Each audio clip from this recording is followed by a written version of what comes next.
I thank the gentleman for yielding. Thank you, Mr. Speaker. Mr. Speaker, the majority has passed so few bills into law that it is on pace to become the least productive Congress in history, and frankly, I think they're a little proud of that. Inability to govern is directly related to the closed legislative process the majority has pursued with vigor over the course of the last year. At the beginning here of the second session of the 113th Congress, the majority has practically shuttered the doors of every committee, save for the Rules Committee. It is a rare day when a bill proceeds through regular order from a committee of jurisdiction to the Rules Committee and down to the House floor. In fact, during the first session of the 113th Congress, major legislation repeatedly originated in the Rules Committee and was rushed to the House floor for an up or down vote. Furthermore, during the first congressional session, the majority relied upon closed rules to shut out the minority and diminish the chance of any compromise. Under a closed rule, no amendments are allowed on the House floor. That cuts out, Mr. Speaker, more than half of the people in the United States of America who voted for Democrats. During 2013, the majority set new records by approving 19 closed rules in a single week and an unprecedented 11 closed rules in a single day. Even those with no interest in or knowledge of legislative process can understand the impact that closed process has on our ability to govern.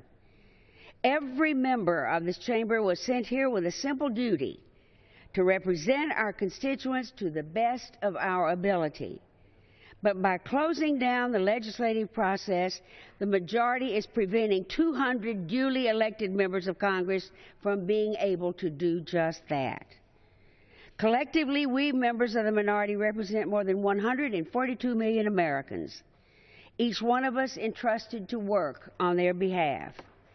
How can we do that when the majority takes away our ability to participate in marking up legislation, amending bills, and having a full and open debate?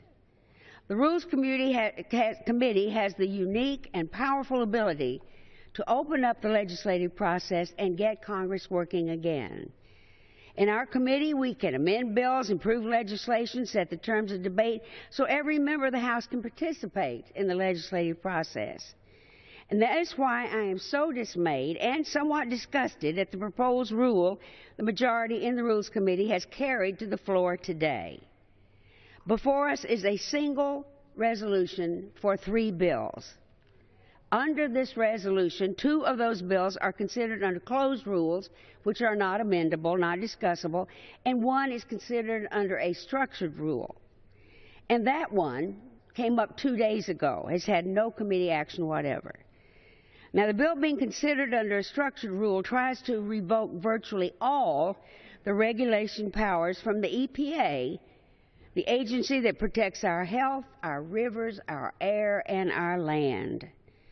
At the same time, one of the bills being considered under the closed rule adds layers of red tape to the Department of Health and Human Services and demands that healthcare navigators provide everything to the public except their blood type and their family history to Congress on an almost daily basis. It is simply designed to slow up the work of signing up Americans for the health care that they want and deserve. It's very clear this bill is not a serious attempt to serve the American people, but is a tactic to keep healthcare navigators from doing their work. Instead of moving forward with these go-nowhere bills, we should be extending unemployment insurance to the millions of Americans struggling to find work, and without that unemployment insurance, the economy is suffering every single day.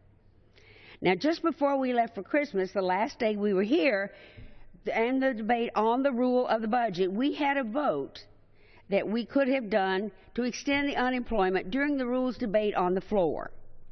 That was under the previous question. The vote failed despite the fact that every Democrat and a Republican voted for it. And as a result, by the way, this bill was paid for, already taken care of by excess payments that we pay in agricultural subsidies.